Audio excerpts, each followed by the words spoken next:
வண்டி ஸ்டார்ட் பண்ணியா? ஏன்டா ஆயில் வச்சு பெட்ல வர சொன்னீங்க போட்டாச்சு. சரி கரண்டே வருது, பெட்ரோலும் வருது, ஸ்டார்ட் ஆகுது. ஸ்டார்ட் ஆகுதா? அதான் போட்டு எல்லாம் கரெக்டாக மாட்டிக்கியா? கரெக்டாக மாட்டியாச்சுங்க. எல்லாம் கரெக்டாக மாட்டிக்கல. இன்னொரு சென்சர் பார்த்து இதை மாட்டா முக்கியடா. சென்சார் எதுவும் தெரியுமா? வண்டிக்கு வந்து வண்டி ஸ்டார்ட்டே ஆகாது. Radii position sensor. சென்சார் நீ கரெக்டாக மாட்டினா வண்டி ஸ்டார்ட் ஆகும். வண்டி இதை மாட்டா முக்கிய போட்டு வண்டி மாட்டாம இருந்தால் வண்டி ஸ்டார்ட் ஆகுமாடா? அதையும் பார்த்துக்கலாம். சரியா? கரெக்டாக மாட்டேன்.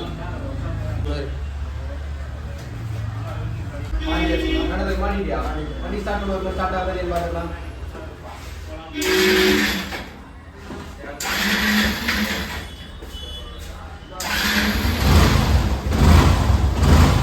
மாடி ஸ்டார்ட் ஆயிடுச்சா? நீ எவ்வளோ நேரம் ஸ்டார்ட் பண்ணிட்டு இருந்த? அரை மணி நேரம் சாப்பிட்டு வரைக்கும் இதுதான் பண்ணிட்டு இருந்தியாக்கு. எப்பவுமே ஒரு வண்டி இன்ஜின் பெட்ரோல் போட்டாச்சுன்னா எல்லாமே செக் பண்ணுற காயில் வயர்லேருந்து எல்லாமே பெட்ரோல் மாதம் நீ அரை மணி நேரம் டைம் வேஸ்ட் பண்ணிக்கிறேன்.